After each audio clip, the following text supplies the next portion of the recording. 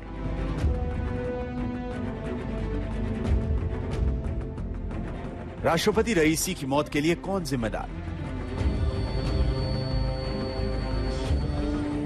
राष्ट्रपति इब्राहिम रईसी अब नहीं रहे।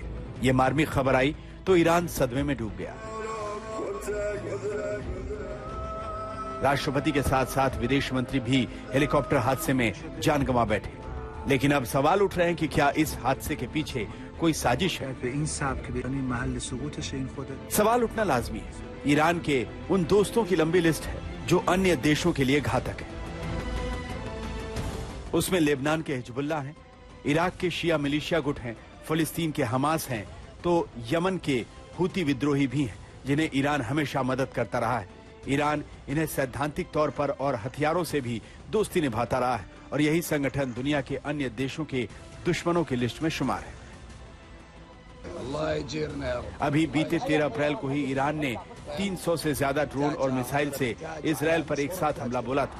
ये तस्वीरें पूरी दुनिया ने देखी। उस हमले के बाद से दुनिया ने ईरान और इजरायल में अदावत भी देखी। लेकिन सवाल है कि क्या ईरान की दोस्ती और दुश्मनी वाले समीकरण ही राष्ट्रपति इब्राहिम रईसी की जान के दुश्मन बन गए?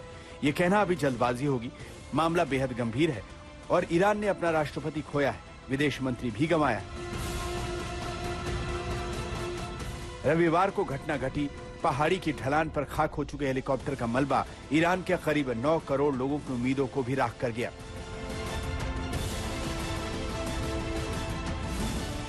वो रविवार शाम से ही अपने राष्ट्रपति की सलामती की दुआएं मांग रहे थे। लेकिन सलामती की उम्मीदों को बड़ा झटका उस वक्त लगा जब ईरान ने ऐलान कर दिया कि राष्ट्रपति रईसी अब नहीं रहे। हेलीकॉप्टर क्रैश के पीछे की वजह बताते हुए ईरान के गृह मंत्री अहमद वाहिदी ने कहा कि खराब मौसम की वजह से हार्ड लैंडिंग हुई। और इजराइल का माना जाता है और जाना जाता है और पता भी है कि इजराइल इस तरह की इस तरह की हादसे करने में माहिर है। और ईरान के अंदर तो खासकर इजराइल ने कई उनके न्यूक्लियर साइंटिस्ट इंजीनियर्स को मारा है, टारगेटेड किलिंग करी है। तो ऐसे में, और ईरान इजराइल की जो टेंशन्स चल रही हैं, ऐसे में डेफिनेटली ये प्रश्न उठेंगे कि ये इसमें मोसाद या इजरायली एजेंसीज का हाथ है या नहीं है। परंतु जहां तक अभी समझ आ रहा है वो ये है कि ये मामला मौसम से रिलेटेड है। माउंटेनियस रीजन था, रात का समय था, बारिश थी, फॉग थी, अंधेरा था और तब ये एक्सीडेंट हुआ है। लेकिन अब तक क्रैश की ठोस वजह पर मुहर नहीं लगी और गुजरते वक्त के साथ सवालों की लिस्ट भी लंबी होती जा रही है। आज तक ब्यूरो। आज तक संवाददाता गौरव सावंत इस हादसे के बारे में आपको और जानकारी दे रहे हैं। एक हेलीकॉप्टर हादसे में ईरान के कट्टरपंथी राष्ट्रपति इब्राहिम रईसी की मौत के बाद मध्य पूर्व का खतरा और संकट और ज्यादा गहरा गया है। खतरा क्यों बढ़ गया है? इजराइल और ईरान दोनों में तनाव बहुत ज्यादा है। खासतौर पर अप्रैल में जिस तरह से ईरान की तरफ से ताबड़तोड़ ड्रोन, रॉकेट और मिसाइलें इजराइल की ओर दागे गए थे, इजराइल ने भी बदला लेने की बात की थी, लेकिन अभी कोई सबूत नहीं है कि ईरान के राष्ट्रपति की हेलीकॉप्टर हादसे में मौत के पीछे इजराइल की कोई भूमिका है। 3 हेलीकॉप्टर उड़े थे एक साथ, बेल 212 हेलीकॉप्टर, जिसमें ईरान के राष्ट्रपति सवार थे, विदेश मंत्री और कई और नेताओं के साथ, अपने सुरक्षा कर्मियों के साथ। पहला हेलीकॉप्टर और तीसरा हेलीकॉप्टर सुरक्षित लैंड कर गया, लेकिन दूसरा हेलीकॉप्टर खराब मौसम की वजह से बताया जा रहा है पहाड़ों से टकरा गया। क्या इसके पीछे कोई साजिश है? ईरान जांच कर रहा है। राजकीय शोक तो है, लेकिन दूसरी तरफ अब खतरा इस बात का है कि ईरान समर्थित हूती विद्रोही, हमास और हिजबुल्लाह के लड़ाके इजराइल पर एक बार फिर से ताबड़तोड़ बमबारी कर सकते हैं। खतरा मध्य पूर्व में यहां बढ़ रहा है। लाल सागर में हूती विद्रोहियों का खतरा है। ईरान के साथ कौन से देश हैं? कहा यह जा रहा है कि फरवरी 2023 के बाद से ही चीन और ईरान की मित्रता बढ़ी थी। रूस और ईरान की मित्रता अच्छी है। भारत की मित्रता ईरान के साथ भी है और अमेरिका और इजराइल के साथ भी है। ऐसे में दुनिया इस समय अलग अलग खेमों में बंटी नजर आ रही है। एक तरफ रूस, चीन, ईरान और उत्तर कोरिया, तो दूसरी तरफ अमेरिका, इजराइल और नेटो देश। क्या दुनिया तेजी से एक युद्ध की ओर, एक बढ़ते युद्ध की ओर बढ़ रहा है? अगर कोई सबूत निकल कर आता है कि ईरान के राष्ट्रपति की मौत के पीछे इजराइल या मोसाद की कोई साजिश है, तो निश्चित तौर पर पूरी दुनिया पर युद्ध के बादल और गहराते जाएंगे। कैमरामैन रितेश मिश्रा के साथ गौरव सावंत, दिल्ली आज तक।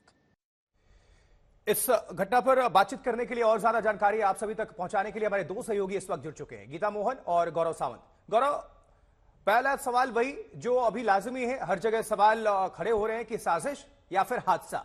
हालांकि अब तक कोई भी सबूत सामने नहीं आया है कि यह कोई साजिश हो सकती है। दबे स्वरों में इजराइल का नाम आ तो रहा है, लेकिन कोई सबूत नहीं है। ईरान की तरफ से कोई औपचारिक पुष्टि नहीं की गई है, लेकिन दोनों ही देशों के बीच जो दुश्मनी है उसके बारे में दुनिया जानती है, यह जग जाहिर है। प्रश्न यह भी उठ रहा है कि 3 हेलीकॉप्टर एक साथ उड़े, पहला और तीसरा हेलीकॉप्टर सुरक्षित लैंड कर गया, दूसरा हेलीकॉप्टर जिसमें राष्ट्रपति और विदेश मंत्री दोनों ही थे वही क्रैश किया। और अगर खराब मौसम था तो तीनों हेलीकॉप्टरों के लिए खराब मौसम था। अगर कोई और वजह है तो इसकी पड़ताल इस समय हो रही है। अभी तक कोई सबूत सामने नहीं आया है, क्योंकि खराब मौसम की वजह से जो सुरक्षा कर्मी थे, जो बचाव दल थे जिसमें रेड क्रिसेंट शामिल है, उनको इस हेलीकॉप्टर के मलबे तक ही पहुंचने में बहुत ज्यादा समय लगा। तेज बारिश हो रही थी और तेज बारिश के साथ साथ बर्फबारी भी शुरू हो गई थी। अब मलबे तक पहुंचा जा चुका है। यह बेल 212 हेलीकॉप्टर है, खासा सुरक्षित माना जाता है यह हेलीकॉप्टर। लेकिन बेल 212 हेलीकॉप्टर के अंदर क्या कोई तकनीकी खराबी थी, क्या मौसम था, या कोई और वजह है, ये एक इंक्वायरी के बाद ही पता चल सकेगा। लेकिन इस पूरे क्षेत्र में तनाव लगातार बढ़ता जा रहा है। ठीक है, गीता आपके पास आना चाहेंगे। गीता, अब इजराइल में और ईरान में संबंधों की अगर बात करें तो किस तरह से आप देखती हैं इस घटना के बाद से तनाव और बढ़ेगा या इसमें संयम बरता जाएगा, या फिर जो इंपैक्ट होगा वो क्या होगा? देखिए, पहली बात तो इन्वेस्टिगेशंस होंगे। इन्वेस्टिगेशन से पता चलेगा कि ये जो हादसा हुआ वो किस वजह से हुआ। अगर वो इंटरनल था, इनक्लेमेंट वेदर यानी कि खराब मौसम की वजह से था, तो जिस तरीके से अभी माहौल बना हुआ है वो कंटिन्यू करेगा। लेकिन क्योंकि यहाँ पर बस एक हेलीकॉप्टर नहीं, 3 हेलीकॉप्टर्स थे राजीव, जिसमें से 2 हेलीकॉप्टर्स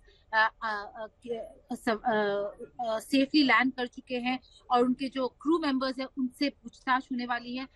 पूछताछ इन्वेस्टिगेशंस के बाद अगर कहीं पे भी थोड़ी सी भी आशंका हुई, सस्पिशन रहा कि यहाँ पे कोई आउटसाइड हैंड है या किसी और के वजह से, किसी और देश की वजह से ये हेलीकॉप्टर क्रैश किया, तो आप समझ के चलिए कि ये एक नया आगाज होगा एक नए वॉर का। ईरान इस पूरे कॉन्फ्लिक्ट में पूरी तरीके से घुस जाएगा और इसका मतलब न केवल ईरान और इजराइल को इम्पैक्ट करने वाला है, ये पूरे रीजन और दुनिया ग्लोबल इम्पैक्ट जो होगा इसका बहुत ज्यादा बड़ा होगा। बिल्कुल, तो अमेरिका और रशिया की भूमिका की भी बिल्कुल इतना अनफॉर्चुनेट। ठीक है गीता, बहुत बहुत शुक्रिया इस खबर पर जानकारी पहुंचाने के लिए। गौरव, आप जुड़े, आपने जानकारी दर्शकों के बीच रखी, आपका भी बहुत बहुत धन्यवाद। तो साजिश के तार जुड़े हैं या फिर नहीं, यह अब तक साफ नहीं हो सका है, लेकिन इस घटना के बाद से हर किसी के जहन में ऐसे सवाल उठ रहे हैं। आपको दिखाते हैं कैसे राष्ट्रपति का हेलीकॉप्टर हादसे का शिकार हुआ, जिससे सवाल खड़े हो रहे हैं।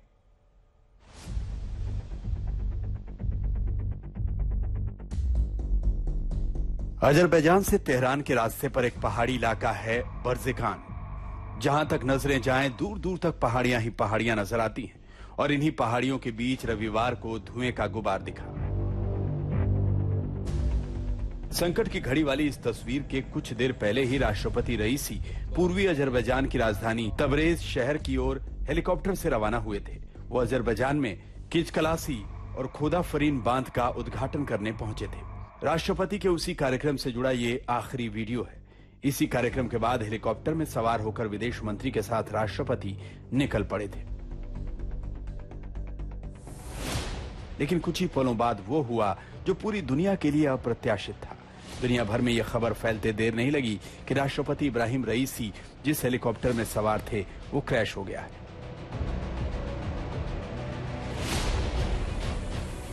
जानकारी के मुताबिक हेलीकॉप्टर पहाड़ी इलाके को पार कर रहा था, जहां बहुत ज्यादा धुंध और कोहरा था। विजिबिलिटी भी 5 मीटर से ज्यादा नहीं थी। इन हालातों में हेलीकॉप्टर क्रैश हो गया और उसमें ऐसी आग लगी कि सब कुछ खाक हो गया। इस हादसे में ईरान ने केवल अपना राष्ट्रपति ही नहीं खोया, रईसी के साथ इस हेलीकॉप्टर में विदेश मंत्री हुसैन आमिर अब्दुल्लाहियान, पूर्व अजरबैजान प्रांत के गवर्नर मालिक रहमती, तबरेज के इमाम मोहम्मद अली अल हाशिम, पायलट, को पायलट, चालक दल के प्रमुख, सुरक्षा प्रमुख और रईसी के बॉडीगार्ड मौजूद थे। इन सभी की मौत हो चुकी है।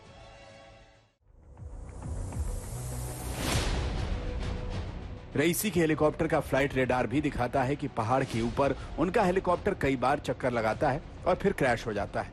हादसे की जगह का पता लगाना मुश्किल था, क्योंकि हेलीकॉप्टर से खोजबीन का मतलब एक और हादसा। केवल जमीन के रास्ते ही यहां तक पहुंचा जा सकता था, लेकिन घुप अंधेरे और रात भर बर्फीले तूफान और कोहरे की वजह से मौके पर पहुंची रेस्क्यू टीम को मुश्किलों का सामना करना पड़ा।